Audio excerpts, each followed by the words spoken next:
If I mention that scream from Psycho, I'm sure you can all hear Janet Leigh's iconic screaming in your head from the movie, but she proved herself to be more than just a high-pitched voice in Hollywood.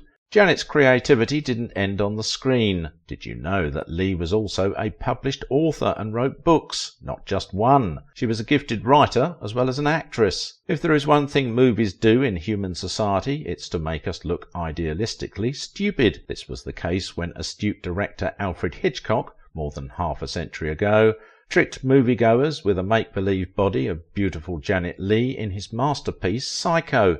And like a cult stealthy, it remained one of the top secrets, shrouding the much-celebrated career life of this stunning lady and her vivacious image in Hollywood. But before we dive in, calling all Golden Age enthusiasts. Test your knowledge with our free Golden Age quiz. Click the link in the description to challenge yourself and discover if you're a true aficionado or not. It is a well-thought-out idea between one of the most celebrated Hollywood filmmakers and a cute, ambitious actress of the era, efficiently executed in a way that ensured the film generated as much income as possible before the truth is revealed. And Janet Leigh, of course, is the thriller bombshell behind the movie. When Alfred Hitchcock's Psycho began screening in 1960, the central theme of the classic whodunit became such a huge mystery to its audience. Viewers were shockingly thrilled by a particular scene that would make the movie a huge box office success. Almost everyone, including movie critics, applauded the production and the level of creativity in place, but it seems the most creative part of the production was the behind-the-scene decision taken by the producer and the entire crew. Some of the decisions included its distribution policy, the sluggish rollout that spanned for months. In line with the decision to maintain the film's secrecy, Paramount Studio and Hitchcock in particular did not hesitate to confiscate Robert Bloch's novel that was published a year earlier, as Hitchcock purchased all the copies of the book just to keep the movie plot twists concealed. In the same way, no detailed information was given to top Hollywood execs and cinema owners concerning the film. The very tricky scene in question, analysts say, is one of the most disreputable scenes ever filmed. But the most interesting side of the concealment is that Hitchcock and Janet Leigh, the Wonder Lady who supposedly played the very curious act, Marion Crane, did not also tell the truth about it. While Hitchcock was cunningly insinuating how difficult it was to get the extract accomplished, Janet Leigh was deceptively telling her audience that she regretted ever playing the role. None ever disclosed the true story of body doubles or the mystery of the murder. In the run-up to the release of the movie, Hitchcock embarked on an aggressive promotion to create the requisite suspense. Some of the adopted strategies that heightened curiosity were the policy that no one will be admitted to the theatre after the start of each performance. That inscription on the promo ad was accompanied by an angry-looking image of Hitchcock wiggling a finger. I also heard that the filming was done on a closed set, even as all cast and crew members were made to sign a non-disclosure agreement, basically about not mentioning how the film ended to anyone or its editing pattern. There were no advanced screenings either, and the stage was set to thrill thousands of the audience. At this time, it is no longer debatable that the horror film used Janet Leigh's body double in creating that horrific shower scene, which still makes some people shiver each time they step into a shower. What is now the news is that the body double has also opened up about some of the best-kept secrets about the iconic production. Janet Leigh, who was doing radio programs before her earliest venture into acting, benefited from the entire secrecy because that production gave her superstardom. After her film debut in the play The Romance of Rosie Ridge, she became a film regular for MGM, appearing in several movies in different genres. From crime drama to romantic comedies, western drama, as the case may be. Before Psycho, Janet Leigh had remarkably played in Orson Welles' film noir Touch of Evil, and had previously co-starred with Robert Mitchum in the romantic comedy Holiday Affair, as put together by RKO Radio Pictures. After playing the provocative role of Marion Crane in the much-talked-about Psycho that year, Janet Leigh became a household name, achieving her greatest career success, earning the Golden Globe Award for Best Supporting Actress, an Academy Award nomination. After watching a seemingly nude body with no head in that iconic scene, fans besiege Hitchcock and Leigh concerning the body.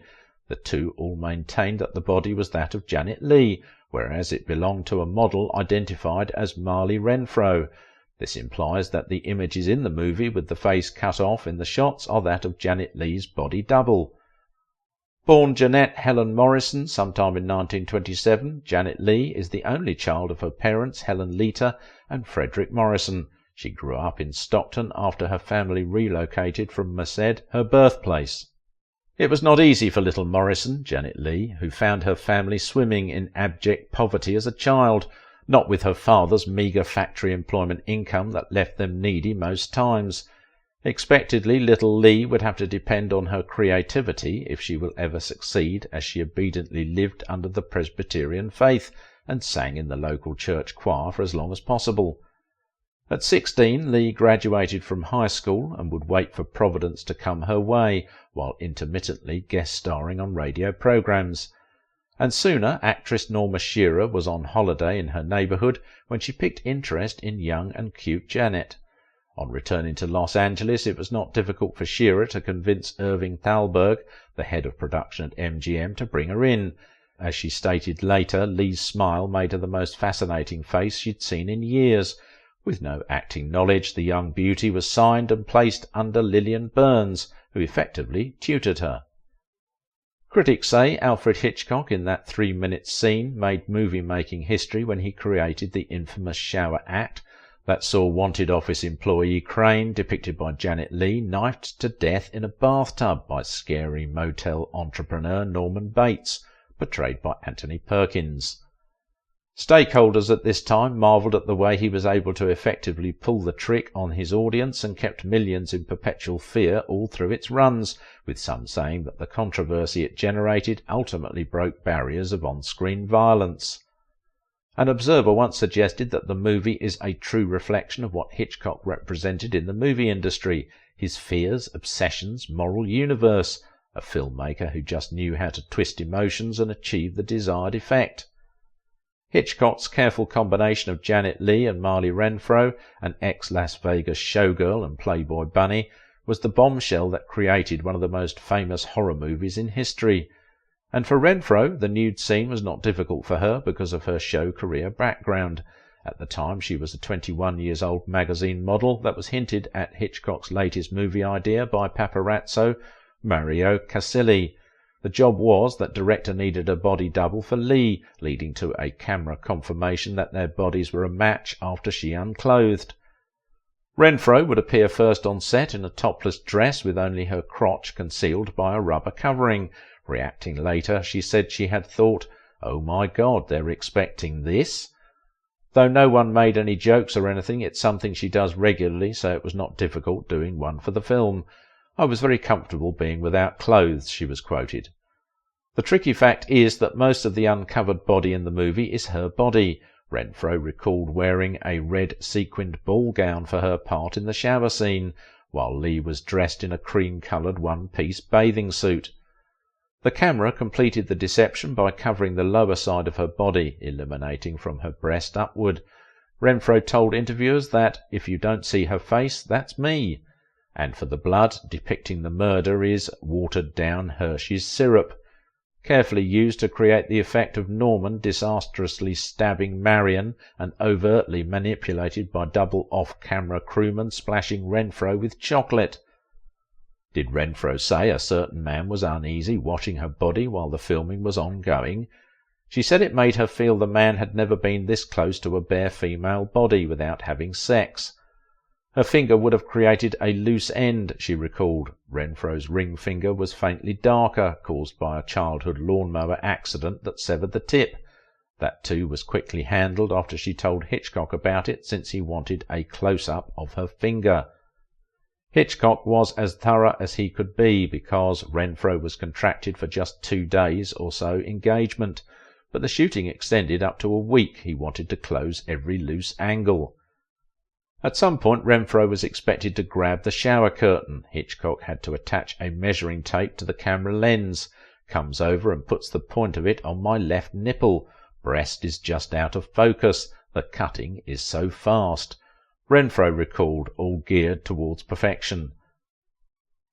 Marley Renfro, the Dallas-born showgirl, disappeared after the movie and was almost forgotten but for a news report in 2001 that announced a 34-year-old handyman had been sentenced for violating and strangling her, a crime that happened about 12 years before the ruling and was unsolved for such an extended period.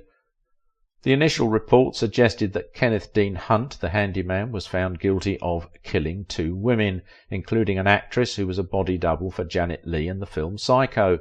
Although the report refers to the victim as actress Myra Davis, it was later revealed that it is Renfro's official name. But it did not end there, because later findings suggest that the Myra Davis that was killed was different from that of Renfro, and that Renfro, who acted as Janet Leigh's body double, was still alive, hale and hearty. Further inquiry showed that the mix-up was that while Renfro was Leigh's body double on Psycho, the dead Davis was her stand-in. A few questions had arisen suggesting whether the killer handyman was a psycho obsessive who wanted to kill Leigh's body double, but mistook the stand-in for his target. To cut a long story short, the real Marley Renfro was busy with her daily routine, living her life to the full somewhere in California with no idea she had been reported dead. She learned of the news after an investigator told her about it. Renfro is a happy lady who had no interest in her past career or life, and so never bothered to read articles about herself, not when her ex-husband made her destroy all her time-worn glamour images out of jealousy. This may just be the reason Renfro was satisfied with her $500 one-off payment for the Psycho act and stayed off from a film that was reported to have made up to $15 million in its first year of release. Even as Janet Leigh was telling the world how ashamed she was filming the shower scene, Hitchcock supported her narrative. Psycho was unwrapped on double Manhattan displays, and in 3 other metropolises in June that year. Hooked on 20 Los Angeles screens by August, Hitchcock vowed that no one will be let into the theatre if the movie started showing. Hitchcock didn't want audiences to enter halfway down and become curious about Janet Leigh's position, an idea he also buttressed in a press conference at a daring presentation policy. Psycho was an adaptation of Bloch's novel, which was motivated by Ed Gein, a factual Wisconsin killer, the reason Hitchcock bought the book copies for a trivial $9,000. This, as I said earlier, was just to create suspense, but it turns out a big marketing hanger, as moviegoers perfectly adjusted to it, contrary to the usual practice of arriving at any time they wanted and joining any movie on display. If necessary, they repeat the movie on its next showing if it caught their fancy.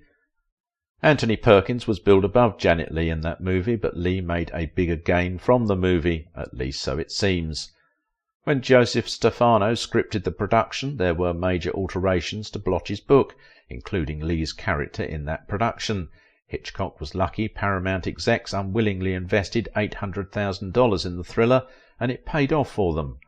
After the production, Janet Leigh spoke about the movie, telling fans that she shared the audience's shock by saying, "I believed that knife went into me. It was horrifying. I could feel it." And that was it. Everyone believed her. Janet Leigh was married 4 times, but one union stood out in her life, her 3rd marriage with actor Tony Curtis in a Connecticut private ceremony. Their initial romance and later marriage were always in the news as gossip columnists and their newspapers were busy with each stage of the affair for their banner headlines.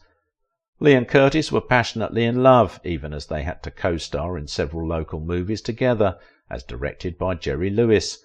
That marriage produced 2 daughters but hit the rocks in 1962 with a regrettable divorce. Tony Curtis was Leigh's husband at the time she played in Psycho.